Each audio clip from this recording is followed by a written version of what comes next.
Okay guys, mag-review naman tayo. May review tayo ngayon. So ito siya, isang radio, AM band, FM band. Na-receive natin sa Lazada. So ito yung user manual. Diyan nakasulat yung model.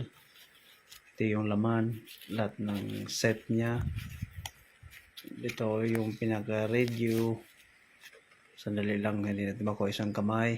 Balik lang ako ha. Okay, so ito na yung radio at may kasama siyang sling o lace niya. At saka meron pang battery para ilagay natin sa likod, sa salpak natin, saka charging cable. So i-install natin para malaman natin yung tunog.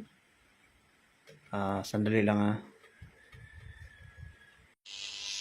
So ito, sinubukan natin na paglaruan yung mga band, mode niya, AM, FM. May ano din to, sa likod may slot din ng memory card at Bluetooth na rin to. Ito yung hinanap natin yung mga frequency. Maganda to kasi maliit at saka malakas yung speaker niya. Ay problema. Kaya ang ID requirement ng mga hindi ko pa nga nataas yung antenna niya. Tingnan mo. Maganda. At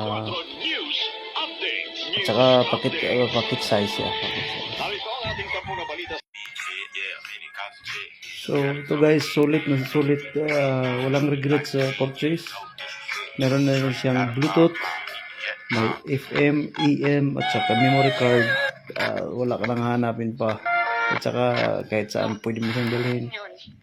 Kahit ibaba mo pa yung antena o taas, makasasaga pa rin siya ng signal. So, natuwa ako nito kasi ibang kakaibang disenyo, kumbaga. Tsaka rugged siya. May iba, may isa mahal pero matibay din yun pero medyo mahal talaga. Tsaka wala siyang radio at saka FM. Ito meron na kompleto radio, FM, Bluetooth. Pero yung sa durability mas mataas yung presyo. Matibay siguro. Hindi ba naman subukan. Pero pareho lang yung itsura. Kaso lang ito. Maganda kasi may FM, Bluetooth at memory card. Yun yung nakita ko unang medyo mahal lang. Pero gusto ko rin yun. Kaso hindi niya na-meet yung requirements ko na kailangan na FM, Bluetooth din. Yung Bluetooth lang yun.